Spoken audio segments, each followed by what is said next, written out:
In the oldest silence, before time learned to count its own heartbeats, and before the stars stitched their patterns across the dark, there was the sky. Not a sky of birds and clouds, but the vast celestial expanse, endless, untouched, alive. And from this deep, still night came Anu. Not just a god, but the axis around which order turned. His name was not whispered for what he did, but for what he was. The pole star of divinity, the high canopy of authority.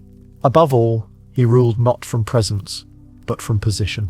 In the world of early summer, when temples first pointed like fingers toward the heavens, and the air shimmered with unseen power, Anu was the fixed crown. Invisible, immovable, his dominion stretched beyond visibility, into the stars beyond the stars, the cold unreachable dome from which fate descended. They said he sat above the firmament, where even thought thinned into vapor. And yet, from that invisible throne, came Lord. Anu was not worshipped through spectacle. He had no temples filled with gold, no myths of passion or battle. He was venerated in the stillness before dawn, in the architecture of power, in the silence that binds. His voice was the unseen law that allowed kings to claim their crowns. To early scribes, he was more than divine, he was necessary, the blueprint of hierarchy.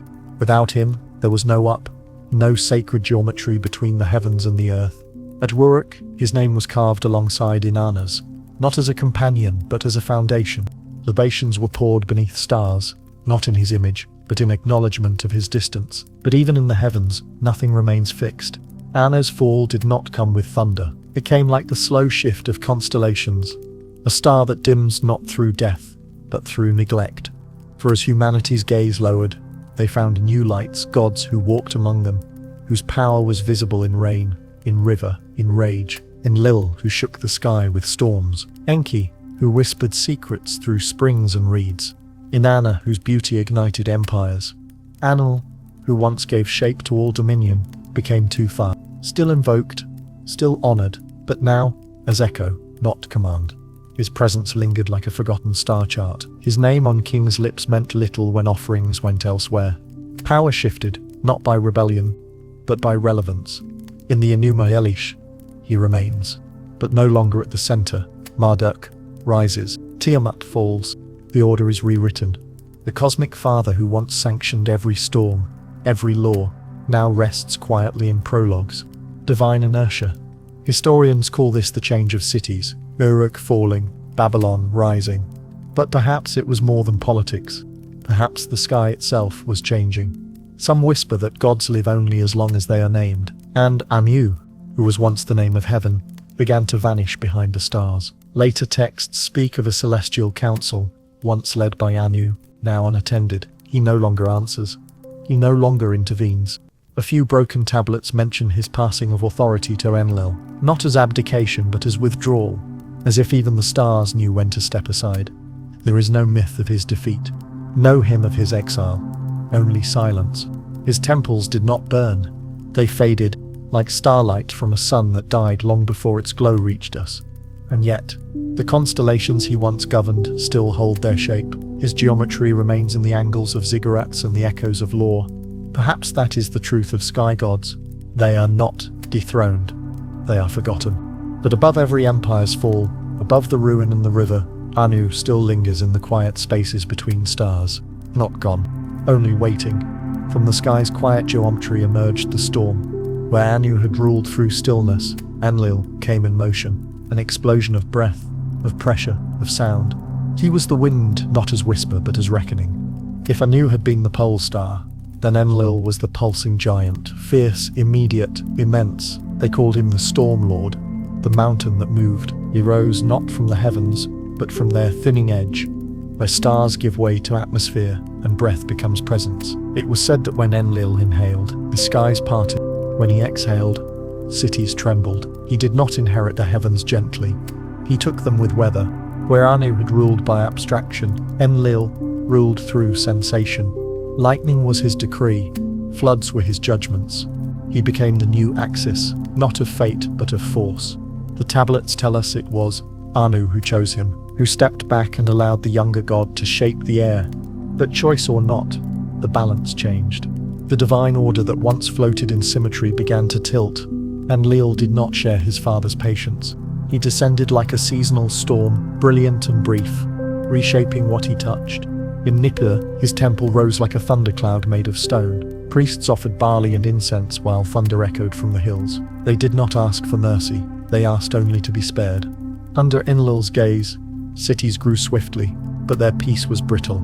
Sumerian hymns praised him as the great mountain, the unmoving foundation. But mountains crumble, and storms, no matter how divine, must pass. What began as renewal became command.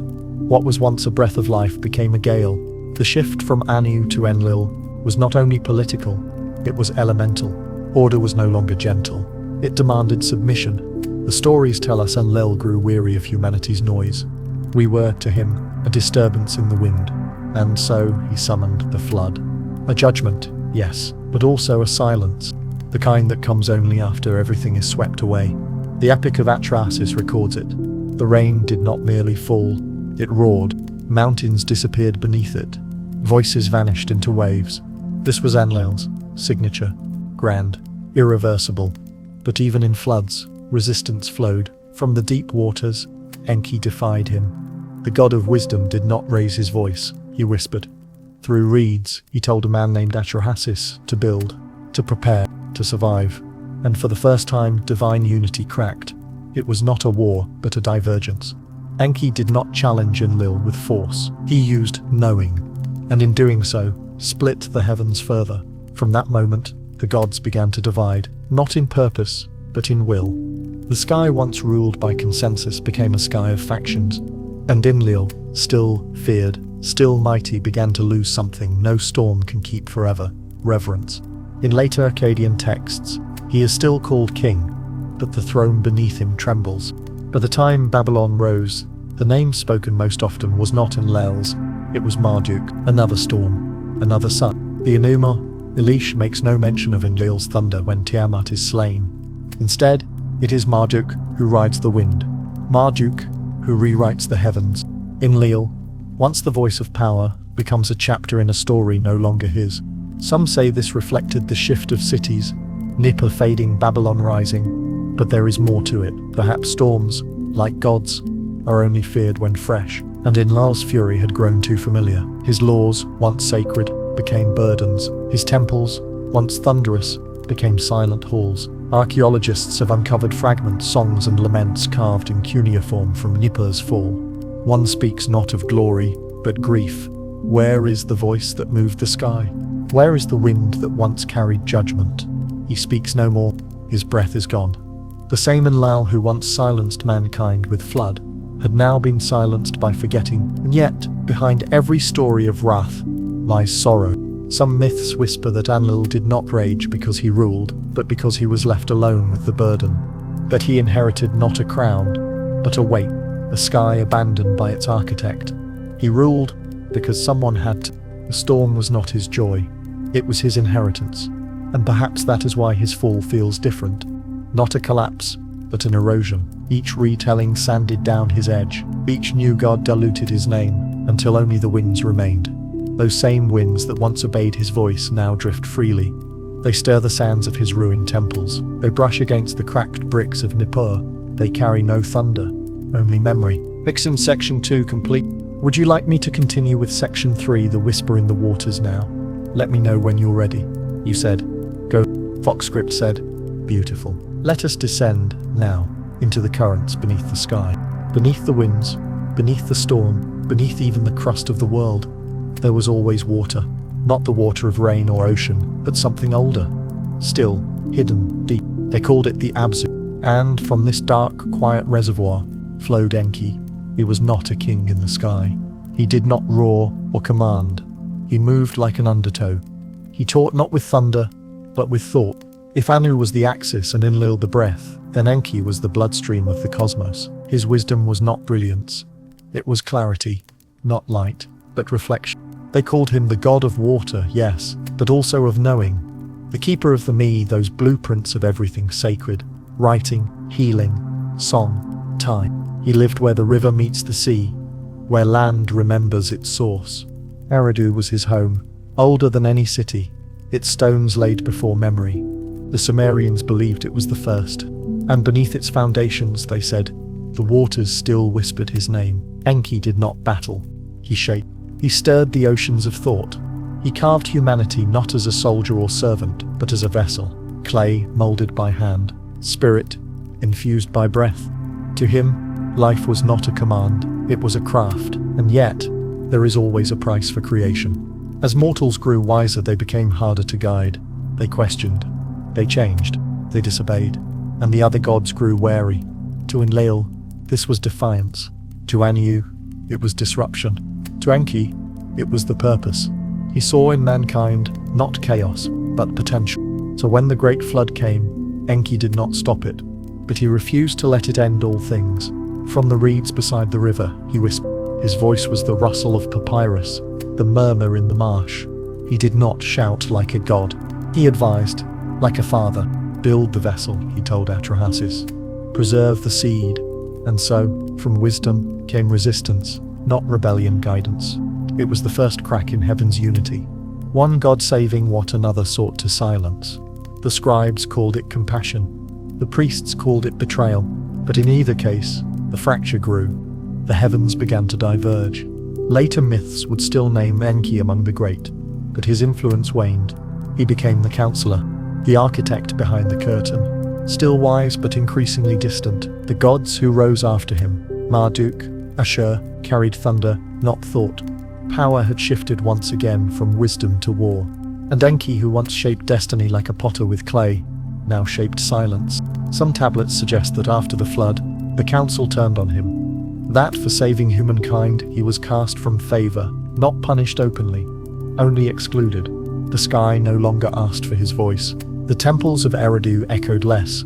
His fall was not violent. It was quiet, like a stream drying into dust. And so he returned to the depths, back to the freshwater abyss beneath the world. The place where stars fall into reflection, and the past never stops rippling. His palace, they said, was made of flowing light and blue stone, but no one could see it, only feel it. Even as his name faded from offerings, the sacred wells still carried his hum. Priests would lower jars into the dark and listen for his reply. Sometimes, they said, the water would sing. Later Akkadian texts depict Enki, by then called Ea, as an old god. Wise, but weary. Mocked by younger deities who no longer feared forgetting. The one who taught the world to build was now a ghost in its blueprint. But perhaps this was by design. Some believe Enki chose his exile, that he saw the coming corruption of divine rule and turned away, that he fled not into earth, but into the folds of time. Watching, waiting. Ancient theorists, reading between symbols, suggest the Abzu was not just a mythic sea, but a portal, a departure. Not death, but distance. The texts do not speak of Enki's end, only that the waters received him, and that his voice, though quiet, still waits to rise again when wisdom is needed most. Of all the gods who fell, his was the most deliberate, the gentle, the one who left not because he was defeated, but because he knew when not to fight, and in that choice, his current flows still, not in temples but in thought, not in shrines but in stories, not in power, but in the deep intuition of those who still ask, what is the right thing to do? The rivers remember, the reeds still whisper, and if you walk beside the quiet water, you may hear it too. Not a command, not a warning, only a whisper, soft, like a ripple, like a god choosing silence over control. In the sky there is a star that burns both at dawn and at dusk. It does not rise with the others, nor sleep when they sleep. It hovers between realms, always arriving, always fading. This was Inanna. To the ancients she was more than a goddess. She was the sky's own contradiction, light and shadow, creation and ruin, orbiting herself. She ruled beauty like a comet commands the gaze, brilliant, but dangerous. Temples rose in her name across Uruk and Babylon, adorned with offerings of gold, lapis and blood. She was love. She was war. She was the morning star and the evening, the daughter of the moon, granddaughter of the storm, great-grandchild of the sky. Inanna did not inherit her power. She took it, through seduction, through will, through desire that knew no master. But all light casts a shadow, and her story, like her orbit, was never still. The first fall came as a choice, the second, as consequence. The myths tell of her descent, how she left the world of gods and men and journeyed downward, not to die, but to conquer death. She passed through 7 gates, and at each, she surrendered a symbol of power, her crown, her jewels, her robes, her name, until at the final gate, she stood exposed before her sister, Ereshkigal, queen of the dead. No titles, no weapons, only self. There, in the stillness beneath all things, she was struck down. Her body, lifeless, hung like a burnt-out star, brilliant once, now inert. For 3 days and nights, the sky knew no light, fields wilted, altars stood cold, even the heavens held their breath.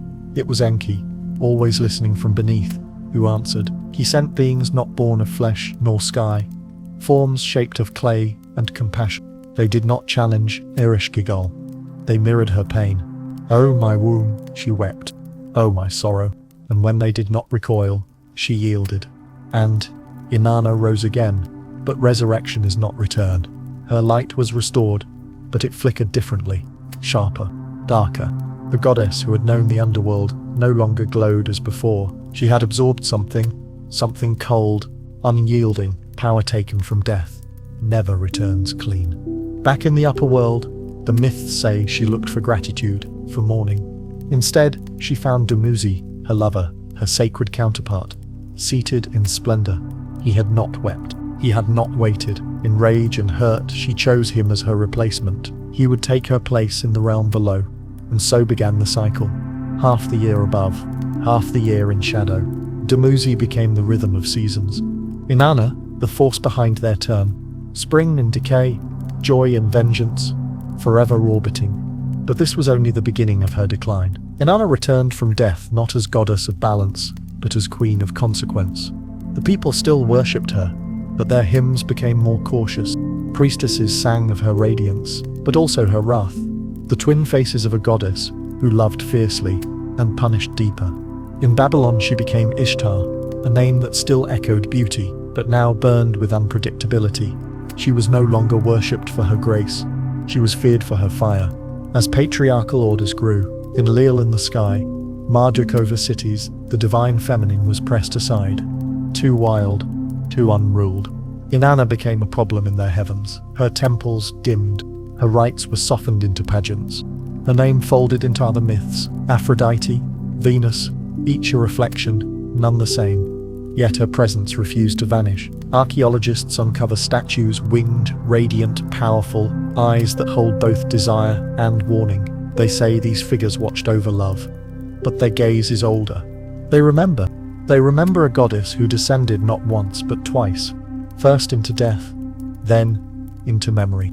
Her fall was not defeat, it was orbit, a cycle of return and release, brightness and fading. Even now, her star burns in the sky, low on the horizon, shimmering at twilight, the last to rise, the first to vanish.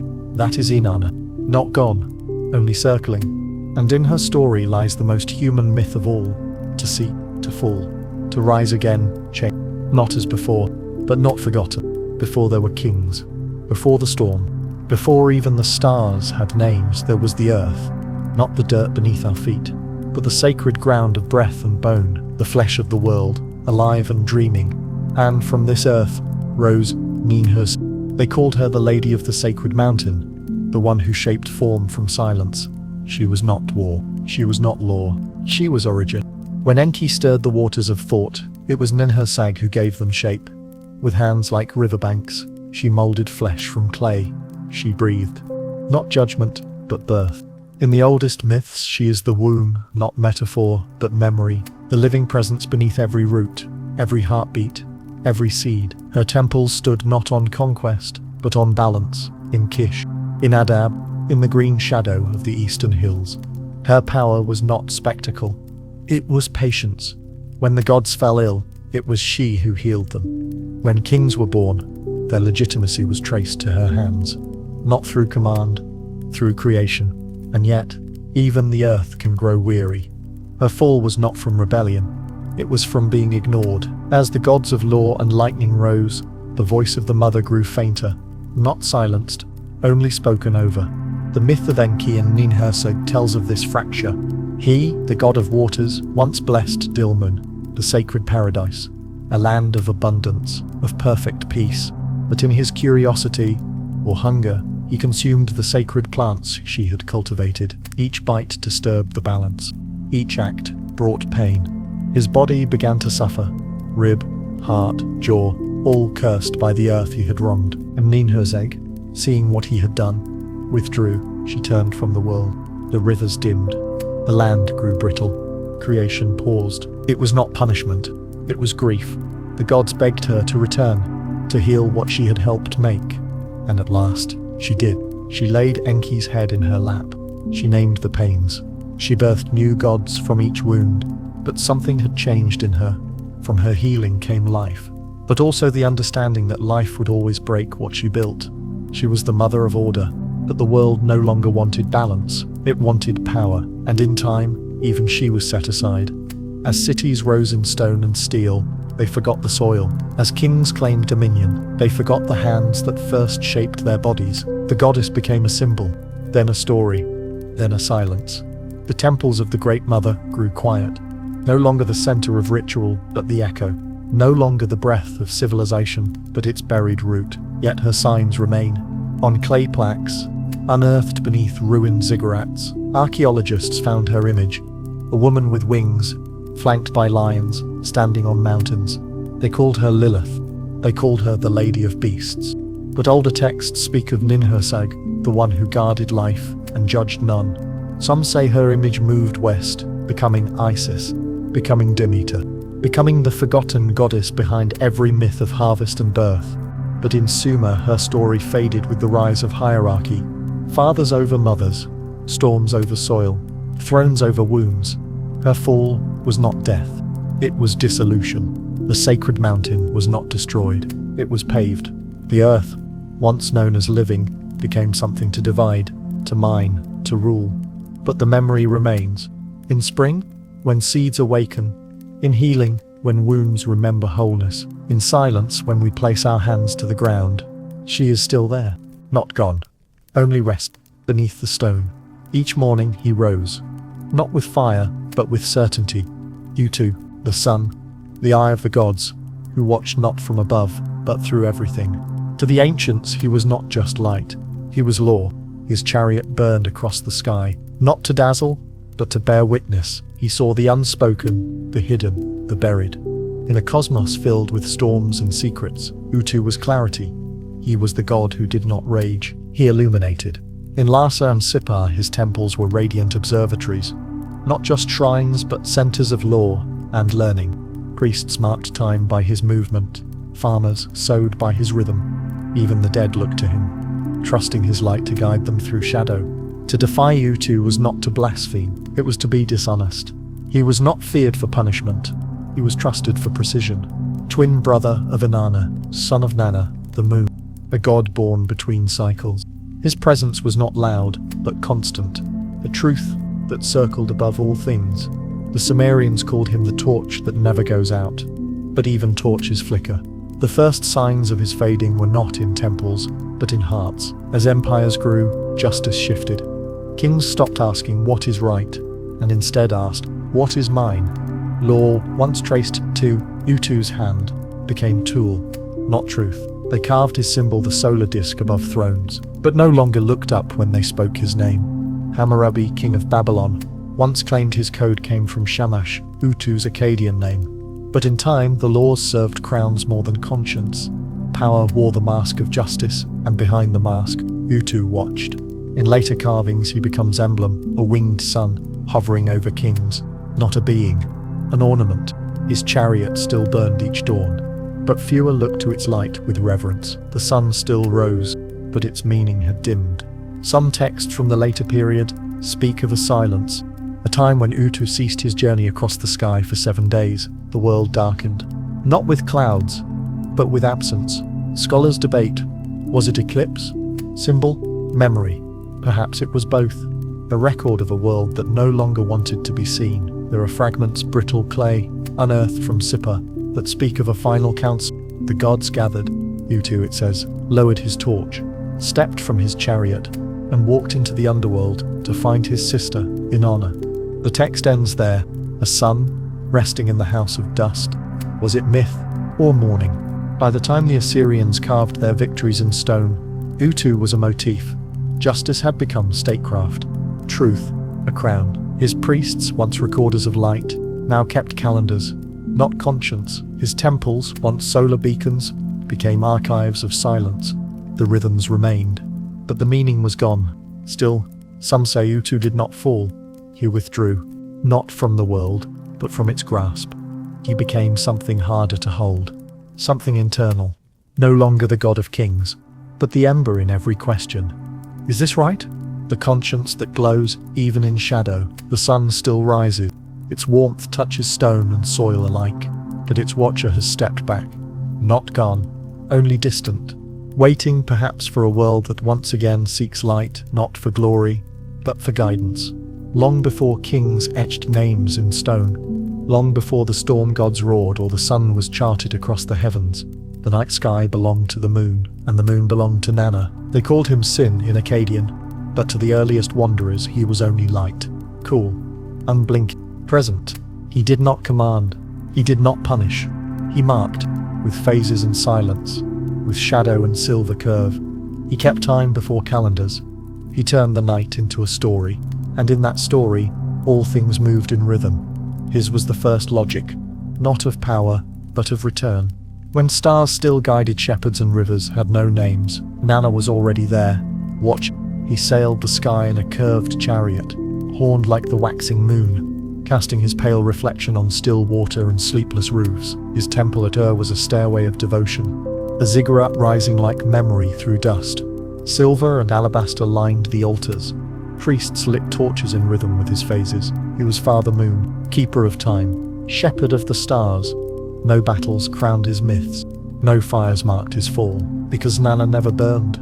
He glowed, quietly, faithfully, and for centuries the world turned by his pulse. Lovers met beneath him, travelers set paths by him, farmers timed harvests by his waning. Even kings bowed to his clock, their rituals aligned with his crescents. To ignore the moon was to fall out of time, but in time, even time was challenged. Babylon rose, with new gods, new empires, and a new hunger for dominion over cycles. Marduk, stormborn, fire-crowned, broke the rhythm. The gods of silence and reflection were slowly displaced by those of action and command. Nana was not dethroned. He was simply dimmed. His temple remained, but the offerings lessened. The chants grew shorter. The torches flickered. Some tablets from U's final dynasty speak of omens, eclipses that lingered too long, stars that vanished, a night that refused to end. Our Father who sailed the heavens, they wrote, has turned his face away. The tides are restless. The sky no longer remembers its pattern. During the Elamite invasion, when the ziggurat burned, the priests carried his statue into the desert, a figure of lapis and gold, hidden in a cave no one ever found again. They said he would rise once more, when the stars returned to their rightful places, but the heavens had changed. The Babylonians declared, "The moon bows to the son of Babylon," and thus began an age not of rhythm, but of conquest. Time was no longer sacred. It was measured. The moon became a marker, not a mystery. Even the astronomers of Babylon, once faithful to his light, began to map him as object, not omen. A body, not a god. Yet the cosmos resisted. They recorded strange shifts, erratic movement, unseen comets, patterns that no longer obeyed the old harmonies. It was as if, in removing the moon from the divine order, they had broken something unseen.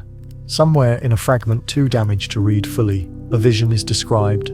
Nana's ghost, cloaked in silver mist, standing before Marduk's temple. "You have conquered heaven," he said, "but not the night." By the 6th century BCE, even Marduk's name began to fade. The Persians came. New gods rose. New calendars ruled. The moon, once the pulse of the heavens, became a symbol in poetry, a silver ornament in forgotten hymns. But he did not vanish, because the moon does not burn out.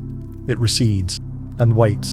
In quiet deserts, the wind still whispers through broken bricks, the steps of Ur's temple beneath centuries of dust. In that silence, Nana endures, not as power, as presence, soft, patient, endless. The cold light that outlasts empires, the watcher, the keeper, the memory that cannot be erased. When old stars fade, sometimes the sky answers not with silence, but with ignition. A new light appears, brighter, hungrier, younger. This was Marduk. He did not rise from the roots of creation. He was not shaped in the quiet. He was forged in chaos, a god born not of balance, but of conflict. In the Enuma, the Babylonian vision of the cosmos, he is the champion who severs the sky from the sea. Tiamat, the ancient mother, the ocean of beginnings, is split by his blade. From her body, he crafts the world. From her silence, he builds his throne. The others watch, and they crown him. It is not the kind of rule that descends from starlight, like Anu, nor the storm-born dominance of Enlil, nor the soft shaping hand of Enki. Marduk rules because he wins, and in that victory, a new order begins. The old gods step back, or are stepped over. The sun, once sovereign, becomes his emblem. The moon, once keeper of time, becomes his ornament. From the broken constellations of older myths, he builds a singular radiance. Babylon becomes the axis. Its ziggurat, the great tower, becomes the mountain of the new sky. No longer do temples follow the stars. The stars must now follow the temple. In clay inscriptions, his name appears more often than any other. Kings declare themselves not chosen by heaven, but by Marduk, not by the cycles of time, but by conquest. His priests burn offerings by fire, not moonlight. Their rituals speak of mastery, of dragons slain, of chaos subdued, of the earth itself bowed to will. But in that fire, the pattern begins to change. Nana's temple dims, Utu's light falters, Inanna's voice fades to poetry. The old rhythms are absorbed, repurposed. Even Tiamat, once the mother sea, becomes only an enemy. Creation is rewritten as conquest. Some call it theology, others, memory rewritten by empire. But in the heavens, the change does not go unnoticed. Babylon's astronomers, brilliant, tireless, record anomalies. The moon wavers, comets wander, stars shift from their ancient courses. The system once rooted in divine harmony begins to wobble. Some whispered that Marduk had broken something. Not in Tiamat, but in the pattern itself. One fragment, half-burned, tells of a warning. Enki, still watching from the deep, speaks. The stars are not yours to command. They remember their own names. But Marduk, crowned in fire, does not listen. He is the flame of the moment, the eye at the center of empire, the god who thinks himself final. And yet, fire consumes, and so too does ambition. By the 6th century BCE, Marduk's name, once thunderous, begins to thin. Babylon falls. The Persians rise. Ahura Mazda takes the light. The conquerors bring new gods, new calendars, new law, and Marduk, once the king of heaven, becomes a relic. The Tower of Babel, his ziggurat, stands half broken, not destroyed, just left behind.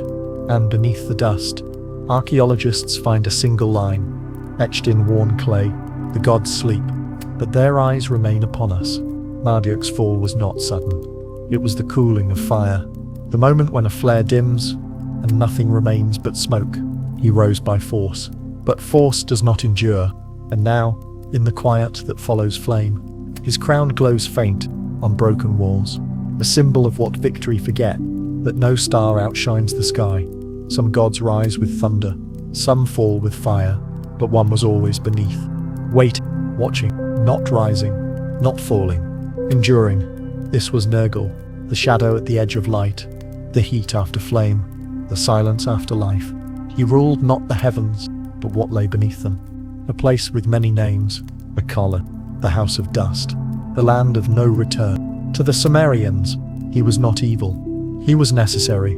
Death had a shape, and that shape was his. In the beginning, he was balance, a guardian of threshold, a gate between what breathes and what lingers. But balance rarely lasts. Over centuries, the stories changed.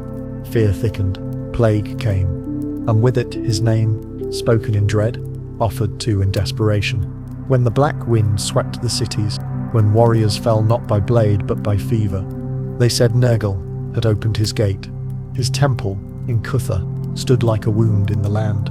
The house that is raised up, a place of smoke, of black bulls sacrificed, of cedar incense meant not to please, but to hold him at bay. But fear too is a kind of reverence, and for a time, he was powerful. They did not love him. They remembered him. Yet memory, like life, withers. As the gods of conquest rose, Marduk, Ashur, Ishtar, Nergal's silence became inconvenience.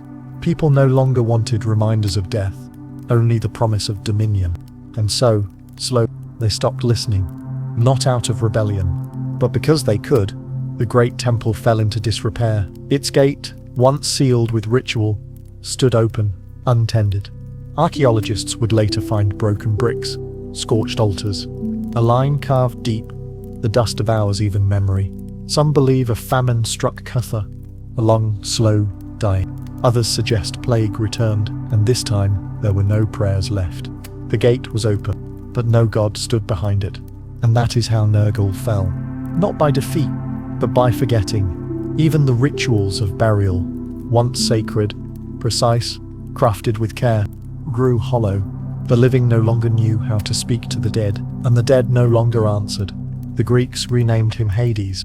Later, Pluto, each a shadow of the shadow, but none remembered the old titles. Lord of the Great Dwelling, Judge of the Unseen, his domain remained, but he had no voice. The one who never sought worship, now received none. Of all the gods, His fall was the quietest, because he was never meant to rise. He simply stood at the gate, as time passed, until the gate no longer mattered. And yet, in the ruins of Koka, beneath the layers of ash and bone, some fragments remain. A chant, barely readable. Oh, Lord of the last door, who waits when all lights fail, remember the names. It was not a cry for salvation. It was a request for memory, to be held as dust. And perhaps he still does? Not with fire, not with storm, but with stillness. Because even forgotten gods remember us. He came with stormlight on his brow and silence in his heart. Ninurta, son of the sky, champion of the old order, the hand of judgment when gods still believed in balance. He was not a god of punishment. He was not fury. He was purpose. In the earliest hymns, they sang of how he rose against the demoness, a creature of sickness and rot, whose breath spoiled the rivers, whose blood curdled the mountains. And Ninurta, armed with a bow that thought, a mace that spoke, struck him down, not for glory, but for restoration. He was the god of rebalancing, of returning chaos to its place. His temple in Nippur, Ishmesh, was filled not with gold, but with symbols, lions, eagles, bulls, each a testament to order shaped from wildness. To the people, he was the guardian of the edge. Where wilderness met walls, where flood met furrow, they prayed not for his mercy, but for his arrival. He was the breath before the storm, and the calm that followed. But all storms pass, and all guardians grow still. As Enlil's influence waned, Ninurta's cause grew unsteady. The battles of the gods faded. New wars rose not over heavens, but over land and rule. Mortals no longer asked the gods for justice. They wrote their own. The champion was still standing, but no one called his name. In one Akkadian lament, a priest asks, "Where is the warrior of the storm?" His chariot stands still. His bow is unstrung. The mountains remember demons, but no god answers. After the fall of Nippur, his sacred city, there are records of lightning striking its temple. The priests marked it as a sign, not of wrath, but of farewell. Even the storm must rest. Yet for centuries, his name lingered.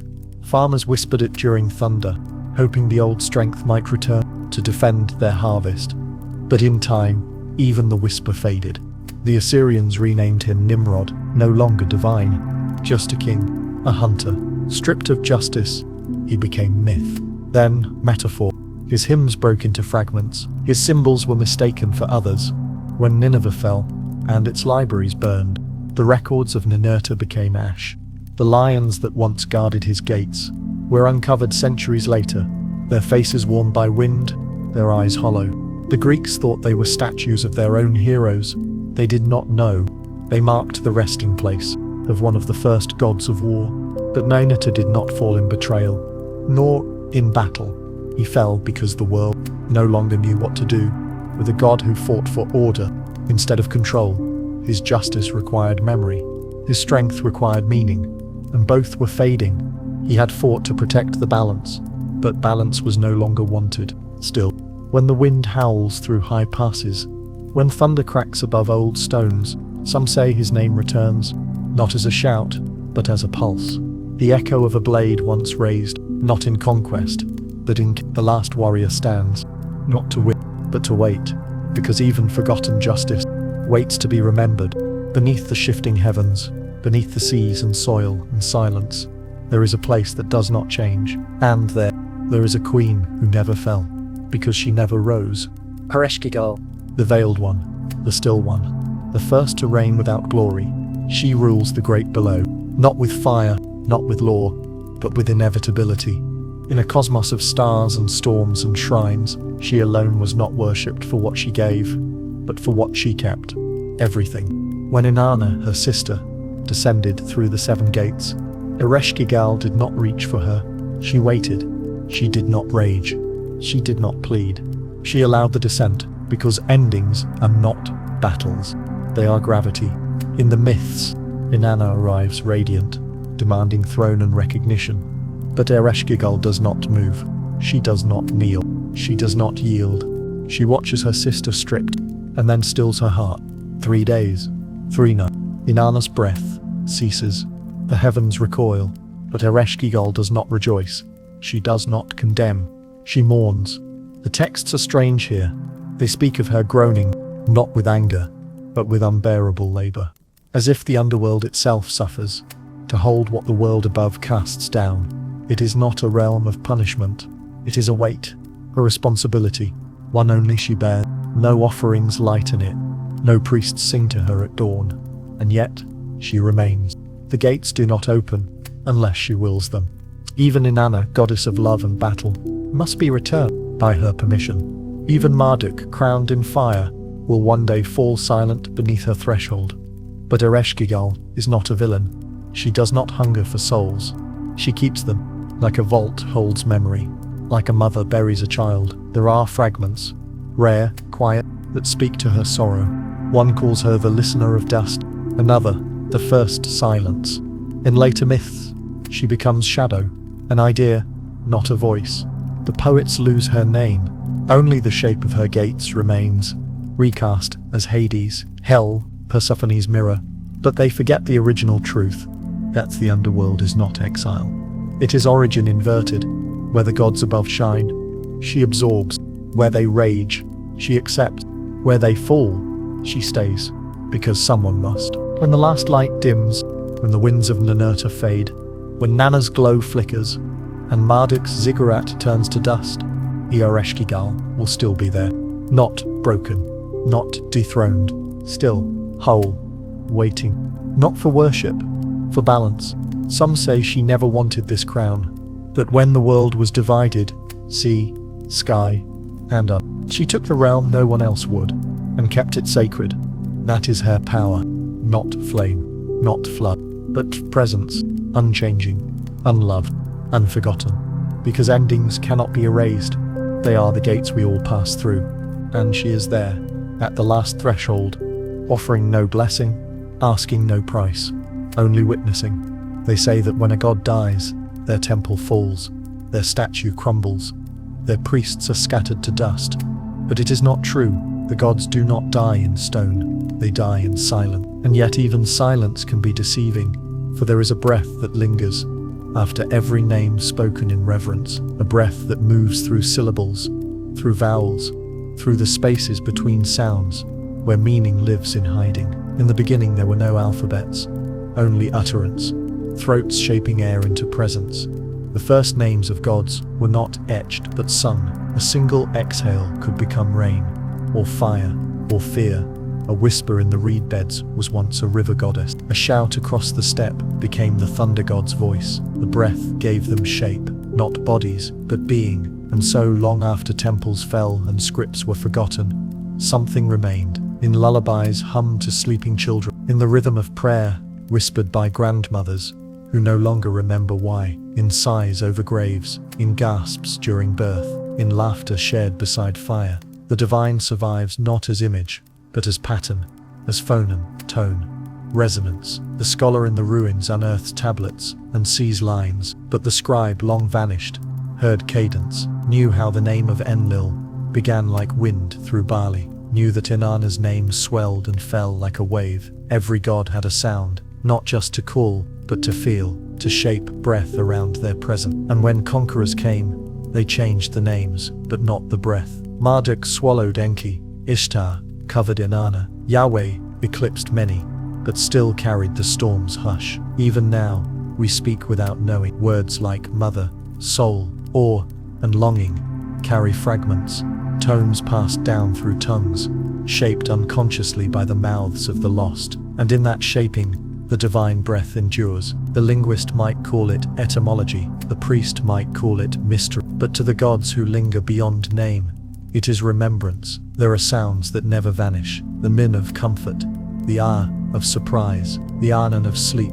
These are not just letters, they are thresholds, each one a doorway through which something ancient passes, barefoot and unseen. In the mountains of Armenia, there is a lullaby with no known source, passed from mother to child.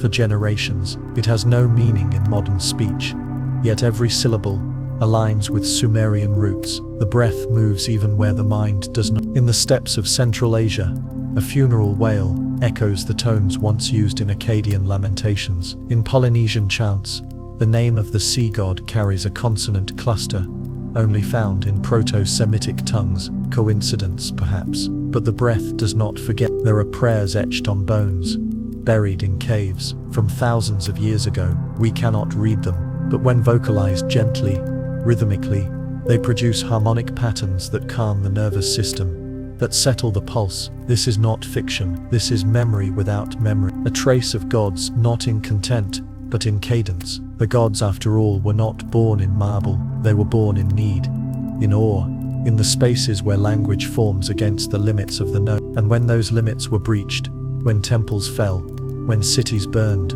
when tongues were cut, the breath retreated, not vanished, hidden. It curled into lullabies, into spells muttered by herbalists in fields, into the gasp before poetry, into the hum of bees once thought sacred to the goddess of life and rot. Even today, our machines speak, our screens echo voices long digitized, but the breath behind the words, the warmth, the friction, the pause between syllables, is still human, still ancient, still capable of carrying what cannot be seen. You do not need to believe in the gods to speak them. Every time you call out in wonder, every time you cry without words, every time you exhale before sleep, and feel something waiting behind your closed eyes, you speak the breath between names. That is where the gods live now, not in statues, not in rituals, but in vowels that open the throat, in consonants that ground the breath, in the music of your voice when you are not trying to perform, in your native tongue, in your dreams, in the first word you ever formed, and the last one you will forget. There is a chant that predates language. It is not written, it is hummed. It begins in the belly, rises through the chest, curls behind the teeth, and ends in silence. That silence is a gate, a temple without wall, a shrine made of sleep, and inside it a god who never fell, because they were never shaped, only spoken, not a name, a breath. Before there were gods, before there were names, before breath itself knew it was breath, there was watching. Not eyes, not sight, not perception as we know it, but watch, a presence, unformed and undemanding, that simply witnessed the birth of sound, the swell of flame, the slow unfolding of time. It did not speak, for it had no mouth. It did not judge, for it had no laws. It did not appear, for it had no shape. And yet across every pantheon, behind every myth, inside every moment of prayer or awe or terror, something was watching. This presence, not divine in the way gods are divined, not worshipped, not feared, endured, because it never asked to be seen. The Babylonians had no name for it, nor did the Greeks, the Egyptians, or the early Vedic seers, and yet their rituals were designed around its silence. The symmetry of temples, the sacred geometry of altars, the fixed gaze of idols, all oriented not toward gods as beings, but toward an unseen axis, an invisible stillness at the center of all seeing. A statue faces outward, yes, but what does it face toward? Why must the god face east, or toward the door, or toward the rising sun? Not to see, but to be seen, to align with something greater that is already watching. And in that alignment, the old ones believed, power flowed, not because of presence, but because of attention. To be watched, even in silence, is to be real. To be witnessed is to be made whole. Children feel it when they are cradled. Dying ones feel it when a hand holds theirs. even without words. Lovers feel it when eyes meet in stillness. This is not magic, this is structure. And the structure of the world was shaped by the quiet, endless act of witnessing. In ancient Sumer, when a new king took the throne, he did not merely claim power. He stood before the gods, or rather their carved likenesses, and was watched. He did not speak, he did not act, he waited. In the stillness of that gaze, he was judged, not by law, but by the silent force that turns breath into truth. Some texts call it me, the untranslatable essence of order, held by the gods, given to cities. But even this essence was not power itself. It was awareness, distributed, eternal, weightless. The one who watches without form does not intervene, it does not punish, it does not reward, and that is why it cannot fall. Every god who ever rose, Enlil with his storms, Marduk with his fire, Inanna with her descent, fell not because they were evil, but because they were visible. To be seen is to be named is to be bound. But this watcher, this unshaped presence, has no name. It exists behind your eyes when you sit in stillness and feel the air move. It exists when you lie in the dark and feel a presence that is not fear, not company, just being. It is the force that watches not only the world, but your watching of it. And in that recursion, something sacred formed. In Zen, they call it the mirror that reflects itself. In certain Upanishads, it is the seer behind the seer. In early Christian mysticism, it is the cloud of unknowing, a divine presence, so near, so constant, it cannot be pointed to. The ancients did not draw it, but they oriented their lives around it. Temples opened toward it, cities formed their laws by its silence, poets wrote toward it, even when they thought they were writing to God. And when the gods fell, when empires crumbled and their idols were buried or melted down, this watching remained, not in the stones, not in the books, in the very act of noticing. A shepherd alone beneath stars, who feels himself seen, even with no one there. A child speaking to someone who is not present, and yet knowing they are heard. A mourner, standing at a grave, feeling the gaze of something that does not speak but holds. That is the one who watches without form. It is not faith, it is not myth, it is the architecture of attention itself, and it has always been with us. Across cultures, this presence was approached through different means: silence, prayer, trance, rhythm, breath. But always the goal was not to summon, but to remember. Remember what it is to be seen without judgment. Remember what it is to sit in stillness and feel the world gaze back.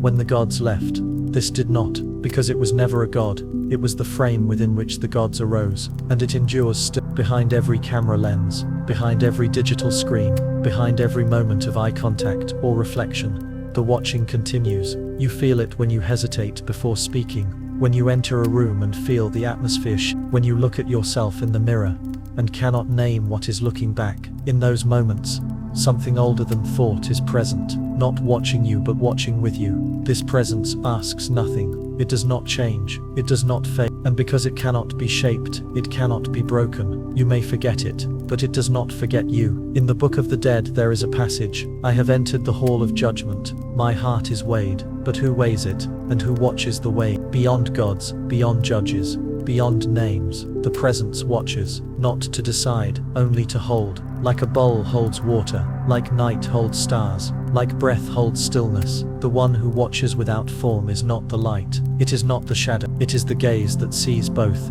and turns neither into enemy. It is the reason we speak, it is the reason we write, it is the reason even now, in the quiet of your room, in the stillness before sleep, you feel as though something else is here. You are not wrong, it has no name, but it is with you. Every temple falls, every empire crumbles, every name etched in stone is eventually worn to dust. And yet, in the deepest silence of those ruins, in the cracks of bricks, in the soft soil beneath toppled columns, something begins again. It is not loud, it is not planned, it does not rise with banners or hymns or crowns. It germinates, it waits, and then, without warning, it grows. This is not the rebirth of gods. It is not resurrection. It is not victory. It is the seed, the smallest unit of life, the kernel that escapes fire, flood, and forgetting. It survives not by strength, but by humility, by falling before the fall, by hiding before the storm. It needs no worship, no prophecy, no altar, and yet from it, everything returns. In Sumer, after the cities burned, barley sprouted where bones were buried. In Egypt, lotus flowers bloomed from cracks in abandoned tombs. In Anatolia, wild fig trees overtook sanctuaries, no longer tended, and in each case the living whispered, "The gods must still be here." But it was not the gods, it was the seed, the pulse of life that does not care for titles, that does not wait for permission, that does not seek remembrance, only continuation. The seed does not grieve collapse, it makes use of it. In the ruins of Nippur, archaeologists found a single sprouted grain beneath a crushed stair. They tested it, and it was still viable, thousands of years old, yet ready. This is not metaphor. This is how life remembers itself, not in crowns but in coils, not in monuments but in memory written into flesh. Some ancient myths tell of a god in the soil, one who does not speak, does not walk, does not command, but simply is. The Greeks had Gaia, the Sumerians had Ki, but these were names. What they were trying to name was this: the force that endures beneath endings, the breath that becomes root, the sorrow that becomes bloom, the ruin that becomes womb. The seed beneath the ruins is not a symbol of hope. Hope waits for change. The seed does not wait. It changes the moment it senses warmth, moisture, time. It does not mourn the temple. It reaches through it, breaks it from below. It does not honor the God who once stood above. It feeds on his forgotten altar. In this way, it is not blasphemy, it is honesty. The world does not rebuild from what is remembered. It rebuilds from what refuses to be forgotten, not in mind, but in matter. Even the gods knew this. In some of the oldest rituals of Inanna, there is no fire, there is no weapon. There is a jar of grain buried in soft earth, covered, forgotten, returned to. This was worship, not to plead, but to participate, to echo the cosmos, collapse, bury, grow, over and over. In the Epic of Gilgamesh, after all the death, all the despair, the final lines are not about gods, they are about walls, and the plants that grow against them, as if to say, look, even now, after all this, something still lives, something always will. The seed beneath the ruins does not know loss, it knows process. It does not mourn the god who has fallen. It does not exalt the one who replaced him. It simply becomes. It becomes green. It becomes fruit. It becomes food. It becomes breath. And in doing so, it gives rise to what comes next. Not by will, but by being. In this way, the seed beneath the ruins is more eternal than any god. It has no myth, but it carries them all. In its shell, it holds fire and flood and silence. In its root, it remembers the footsteps of priests, the weight of empires, the cries of the conquered. It needs none of them to survive, and yet it carries them, transforms them, into leaf, into stem, into bloom. Some cultures understood this without saying it. In the Amazon, after a village is abandoned, the forest retakes it in days, and in the heart of that forest, cassava, wild yams, herbs once cultivated by hands long gone. The gods do not return, but the hunger is fed, and that too is sacred. In Japan, moss overtakes stone shrines, left untended. The people call it kami, spirit, not because it glows, but because it continues. In Ireland, sacred wells still bubble in places where the goddess was buried by time. Children toss flowers into them, not for memory, but because something in the water still stirs. This is the seed, not just plant, but pattern. A way of being that survives not because it is strong, but because it is quiet, because it asks nothing, because it becomes everything. You do not need to find a ruin to find it. It lives in your breath, when you rise after grief. It lives in your bones when you heal without knowing how. It lives in your thoughts when silence becomes fertile. And it lives in your sleep, this very moment, as your body rests, and your mind sheds what it no longer needs, making space for something unnamed, but ready. This is not a resurrection. It is not a return. It is what comes when everything else has passed. The green, after fire, the root through ash, the beginning that does not announce itself, but grows, because it can, because it must, because that is what seeds do, that is what you do, even now. Fire was once sacred, not simply heat, not merely destruction, but the essence of transformation. To the ancients, it was not just an element, it was the mouth of the divine, the place where offerings vanished, and thus, where prayers were answered. In every culture, it burned at the center, the hearth, the altar, the cremation ground. The torch carried through night. Fire was presence, And yet fire never stays.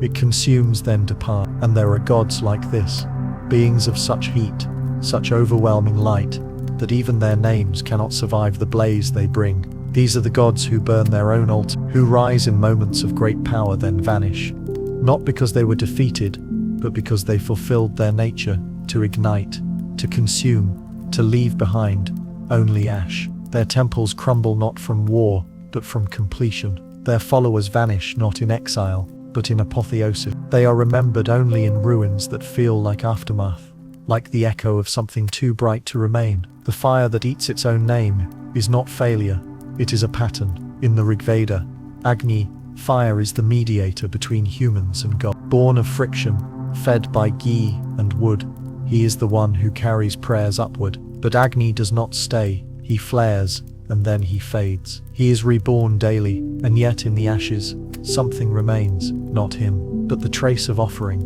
the warmth of contact, the moment when mortal and divine touched, and then were separated again. In the temples of Babylon, Marduk was invoked through flame. Fires were lit at dusk, rising with chants that praised his dominion. But over time, the fire grew hungrier than the god. His priests burned offerings, not to connect, but to control. The rituals became spectacle, the flame became empire, and in the end, it consumed the very name it once exalted. Marduk's image faded, but the fire remained. In Rome, Vesta's flame was tended by virgins whose silence was part of the ritual. They did not speak his name, they kept the fire as if that alone was enough.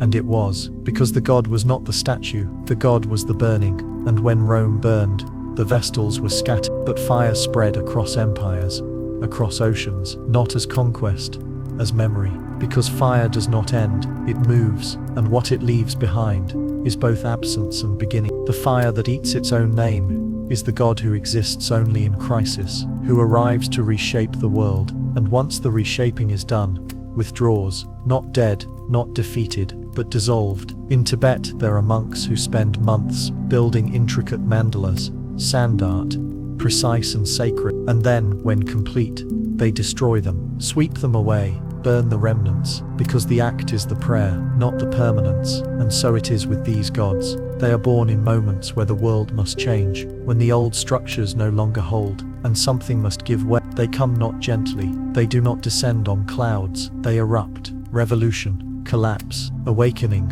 Names like Sekhmet, Kali, Ishtar in her wrathful form, not destroyers but purifiers, and yet they too are often erased, feared, forgotten, because their heat was too great, their transformation too total, and so we bury their stories, sanitize their myths, call them demons or reduce them to metaphor, but their fire still burns in the margins, in the uprisings, in the refusal to stay small. Their names may be lost, but their essence survives in every act of ignition, in every time someone says no more, and something new is born from that refusal, even in you, especially in you. When the old story no longer fits, when the roles written for you feel like chains, when your silence begins to crack, that is the fire. And when it comes, it may consume all you knew, your identity, your alliances, even your gods. It will not ask your permission, it will not spare what is sacred, it will only burn, but not out of cruelty, out of because there are some transformations that cannot happen gently. There are some names that must be lost in order for the self to be found, and so you rise, ash-streaked, unnamed, but alive, and the god who burned everything you were. They are not gone, they are the spark behind your breath, they are the heat in your chest when you speak your truth, they are the flicker in your dreams, saying yes, that, again, keep going. You are the fire now, not in destruction, in change, in the quiet burn of becoming. You do not need to remember their name, you carry their flame. There is a silence older than language, older than gods, older even than grief. It is the silence that follows a gift unanswered, the silence that lingers after the final chant fades and nothing stirs in reply. Across time, across deserts and rivers, mountains and coasts, humans have brought what they loved to the edge of the divine, and left it there, not in greed, not in certainty, but in longing. The sacrifice was never just about blood. It was not cruelty, it was not fear, it was devotion made tangible. The first sacrifice was not of animals or gold, it was breath. A mother holding her child to the stars, whispering please. A farmer placing grain beneath a stone, whispering enough. A wanderer offering silence to the wind, whispering stay. These were the earliest rituals, before altars, before temples, before priests wrote rules. There were hands extended toward what could not be seen, and in those hands, honey, flowers, meat, song, time. We gave what we had, because we believed there was something listening, something waiting, something watching that might in return bless the harvest, protect the children, guide the dead. But not all sacrifices were answered, not all gifts returned with favor, and so began the ache of unanswered prayer, the ache of absence, and this too is sacred. In Sumer, clay tablets speak of droughts where entire cities gathered to sing to Enlil. They brought their finest sheep, they poured oil on the steps of the temple, they burned cedar and sandalwood until the air choked, and yet no rain, and so they waited, fasted, cried, still no reply. And the priests, powerless, told the people, we must have angered him. Try again, give more. And they did, until the herds thinned, until the fields cracked, until the children stopped asking when the gods would answer. There are fragments of hymns that shift, midline, from praise to pleading, from gratitude to accusation. Why have you turned your face? Did we not feed your fire? Did we not give enough? These are not blasphemies, they are the truest prayer, because they come not from power but from raw humanity, a heart laid bare. Even now we feel it, in hospital rooms, at gravesides, in the last moments of love, when we whisper to the ceiling, to the sky, to something, and no voice returns. That is sacrifice, that is devotion, that is a truth no temple can contain. In Mesoamerica, entire cities were built around sacrifice, blood offered to ensure the rising of the sun, a terrible beauty, a belief that life must be fed with life. But what happens when the sun rises, and the people suffer anyway? When the gods are fed, and still the drought comes, still the empire falls, do we stop offering, or do we learn that perhaps the sacrifice was never about reply? Perhaps it was about presence, about being seen, even if not acknowledged, about saying, I am here, you do not answer, but I give anyway. That giving, that self-offering, echoes in places we no longer call sacred. A nurse in a war zone, staying when others flee. A teacher in a forgotten village,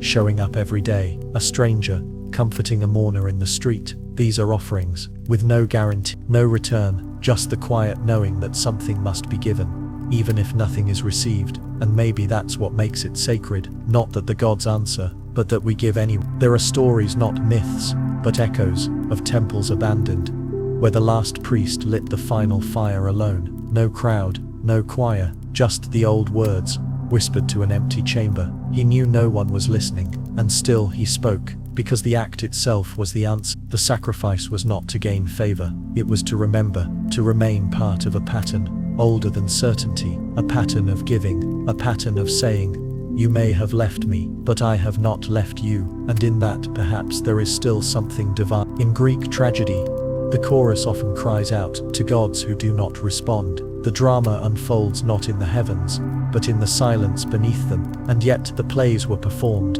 again and again, for centuries, not because the gods would return, but because the people would. The sacrifice, then, is not a transaction, it is a ritual of continuity, of keeping something alive, even when it no longer breathes, even when it no longer speaks, even when it no longer loves you back.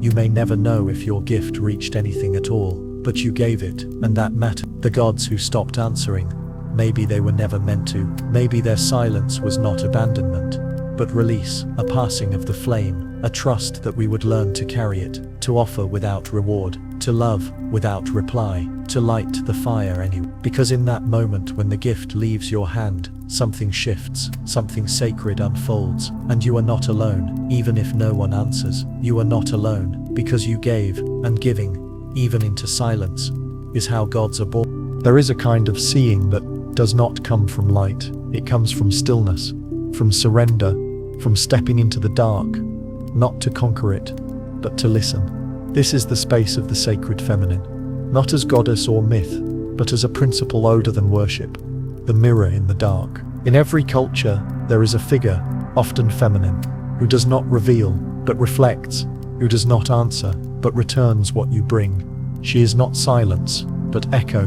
not void, but vessel, not absence, but presence that refuses to perform. Inanna, descending, Isis, veiled, Hecate at the crossroads, She is the one who does not approach. She waits, she holds, and in her presence, all masks fall.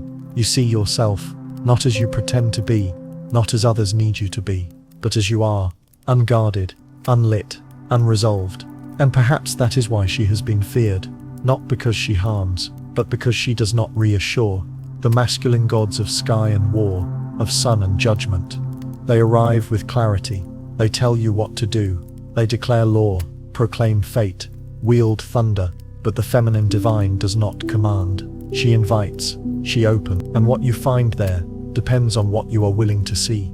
In the oldest temples there were chambers without light, places where oracles sat in caves, where votives were placed beside underground pools, where questions were whispered, and no voice replied, but the water shimmered, the air shifted, and something within the questioner changed. That is the mirror. It does not give what you want. It does not flatter. It does not speak, but it sees. In the Epic of Gilgamesh, when the hero seeks immortality, he finds a woman, Saduri, keeper of the tavern at the edge of the sea. She offers no magic, no way forward. She listens, she reflects, and in that reflection, he begins to understand. She is not a goddess of power. She is the pause, the rest, the unlit place where realization grows. Across the world, we are taught to seek light, to strive upward, to conquer, to know. But in the sacred feminine, the direction is inward, downward, into shadow, not to be lost, but to become. The mirror in the dark is not emptiness, it is fertility. It is the soil, the womb, the cave, the night sky, the moon, not shining with its own fire, but reflecting the sun, through cycles of becoming and withdrawal. It teaches not through speech, but through rhythm, through tides, through forgetting and remembering, through loss and renewal. And though it is not named, though it is not crowned, it is present in every ritual of depth. When you close your eyes in meditation, when you cry without understanding why, when you dream, when you feel something true but cannot explain it, she is there, not as figure, as space, as mirror. And like all true mirrors, she shows not just what is pretty, but what is whole. That is her gift, not purity, not perfection, wholeness. She reflects your wounds, your hunger, your secrets, your strength, and says nothing, because she does not need to. In her silence, you are allowed to be, to soften, to come apart, and in coming apart, to become real. The ancient temples of the goddess were round, earth-colored, open to sky, no throne, no command, just space to gather, to mourn, to birth, to bleed, to begin again. And when the empires rose, they buried her, replaced her with law, with fire, with conquest. They feared what could not be ruled, and so they named her chaos, darkness, temptation. But she did not vanish. She returned in folk tales, the wise woman in the woods, the crone, the mother of the deep, in lullabies, in bloodline, in the rhythms of tide and womb and dream, in the eyes of those who do not speak, but know. She is not gone, she cannot be gone, because she is not a god. She is the mirror that reflects the gods, and when they fall, she remains, not to mourn, not to restore, just to hold, until something new begins. In you, when you turn inward, when you let go of knowing, when you step into the dark, and listen, not for answers, but for echoes, you meet her, and in her stillness, you see yourself, not the self you show, not the self you fear, but the self that waits, all quiet, whole, real. You may not recognize her, you may not understand, but your body will soften, your breath will slow, your chest will ache, then release, because in her presence, you do not need to be anything but true. She is not here to fix you, she is not here to guide you, she is here to mirror you, and that, perhaps, is the deepest kind of love, the one that does not try to change you, only reflect you, fully, until you remember who you are. That is the sacred feminine, that is the mirror in the dark, and she has been waiting for you. Before there were temples, before altars, before gods had names, there were mountains. Not built, born, not carved, raised by pressure and time and silence. They were the first shrines, the original thresholds between worlds, long before humans offered fire to the sky or carved hymns into clay. They looked up and saw peaks vanishing into cloud, slopes worn smooth by wind and age, summits that caught the first light and the last. And in their stillness, something stirred, reverence perhaps, or memory, or something even older, something without a word. The mountain that remembers is not sacred because we call it so. It is sacred because it does not forget. Every god, every story, every empire eventually falls, but the mountain remains, watching, witnessing, holding the weight of centuries like it holds snow and shadow. In the Himalayas, long before Shiva claimed the peaks, shepherds left stones in silence. In the Andes, before Inca, before Quechua, people stood in caves beneath the cliffs and wept, not from fear, but from the sense that something vast and listening lived inside the stone. In Greece, Olympus was not a home for gods, because someone said so. It was because it stood above storms, because it shaped the sky around it, because it seemed to breathe clouds and drink lightning. The mountain was the throne, before the throne had a name, and it remembers, even now, where altars have crumbled, and names have been lost. The ridges hold the imprint, sacred geometry etched not by tools, but by tectonics, a language written in uplift and fault line. When the old temples are gone, the mountain still holds the axis, alignments, solstices, the long gaze of a summit towards stars that wheel slowly over millennia. The Sumerians built ziggurats, stair-step temples rising like artificial peaks, not to climb to the gods, but to echo the shape of what was already holy. The mountain, the meeting place, the place where ascent was not about conquest, but surrender. You do not conquer a mountain, you enter it, slowly, breath by thinning breath, until the world below dissolves into quiet, and in that quiet, the memory stirs. The earth remembers what the mind forgets, that worship was once not a ritual, but a direction, upward, inward, towards stillness, toward presence so vast, it could not speak, could only be felt in the stones beneath your feet. The mountain is not kind, it does not care, but it holds. It holds the footfalls of thousands of years, the chants of monks, the ashes of the burnt, the prayers of those who did not know they were praying. It holds erosion and avalanche, ruin and renewal. It holds the shape of time, and in that shape something sacred endures, not in name, in form, the form that repeats across cultures, pyramids, steeples, spires, all reaching, pointing, remembering, all shaped like what came before them. The mountain, the original temple, the earth lifted into witness, and even when we forget the gods' names, the gods' stories, we cannot forget this shape.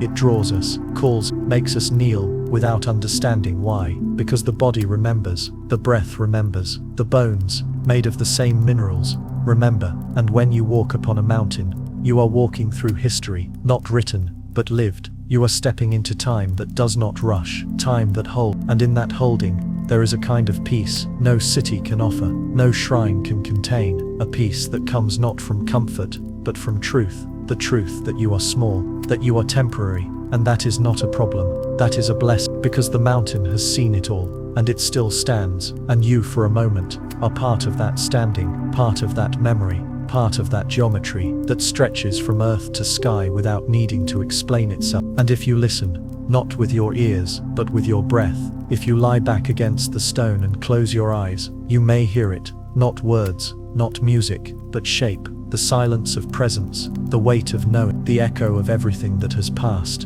and the certainty that something will always remain. You do not need to name the god, the mountain is enough. You do not need to know the story, you are already in it. You do not need to understand the meaning, you are standing on it. The mountain that remembers, holds you now. Not as believer, not as worshipper, but as one more echo. In its long and quiet song, there is a knowing that does not live in names or books. It lives in footsteps, worn into earth, pressed into dust, marked by repetition, by intention, by return. Long before maps, long before prayer took form in word, there was walking, movement to. The sacred began not in places, but in paths, in motion, in the going itself. And through this motion, a kind of God was born, not a being, but a direction. The one who did not dwell in temples, but in the road between them. You find traces in every culture. Hermes, the guide, Odin, the wanderer, the Hopi spirit Chinas, who travel between worlds. Even the nameless desert paths, carved by Bedouin, long before the Quran. In all these, the path is not beside the God, the path is the God, because once, to travel was devotion, to walk was worship, to choose a direction, east toward the rising sun, or north toward memory, was to align with forces deeper than thought.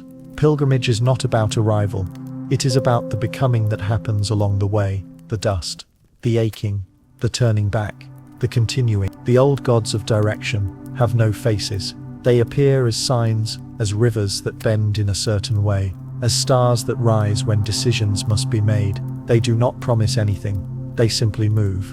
And we move with them. When the cities fall, the paths remain. When the names are forgotten, the direction still whispers. You feel it in your own life, that subtle tug towards something unknown. The job you turned down, the person you walked toward, the chance you couldn't explain, but followed. That is the God who was direction. Not loud, not forceful, but persistent.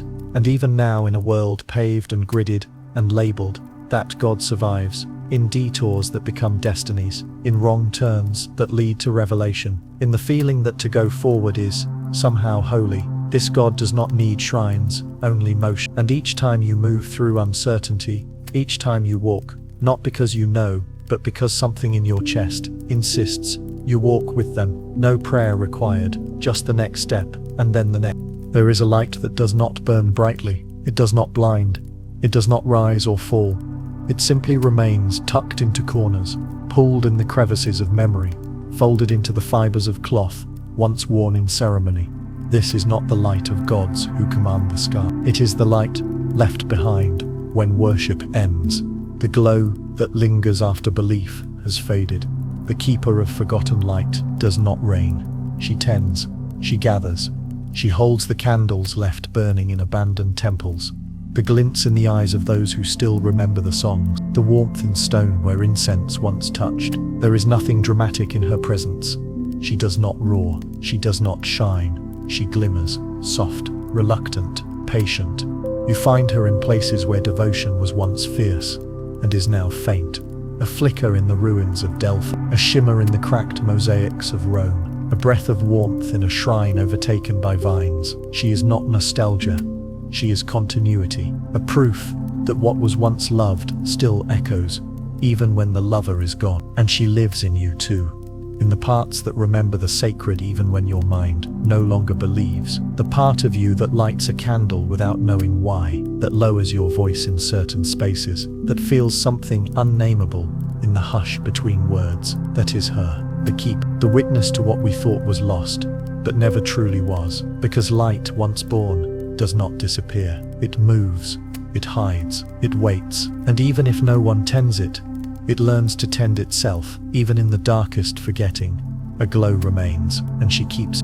The underworld as flow, souls as currents, memory as silt, eternity as erosion. Some gods dwell in heights, some in fire, some in cloud, but the oldest gods move through water, not the sea, not the rain, but the river, the one beneath, the one that carries everything away, yet leaves its trace in every bend. In Sumer, it was the river of the dead, the one Inanna crossed.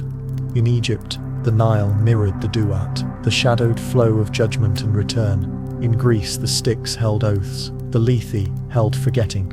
But always, the river was not just path, it was power, not forceful, but persistent, not final, but recursive. The river that carries names is not a god of death. She is the god of memory and motion, of souls moving not to an end, but to change. Each name dropped into her waters becomes sediment, layer, story, and though we forget the individual syllables, the river remembers. It carries their weight.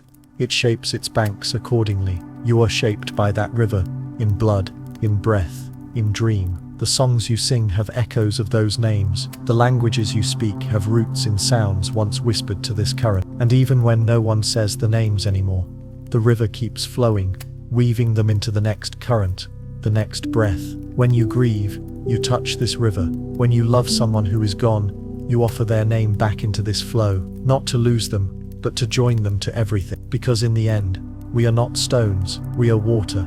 And water never dies. It moves, it erodes, it remembers, quietly, eternally. The river is not gone, and neither are you.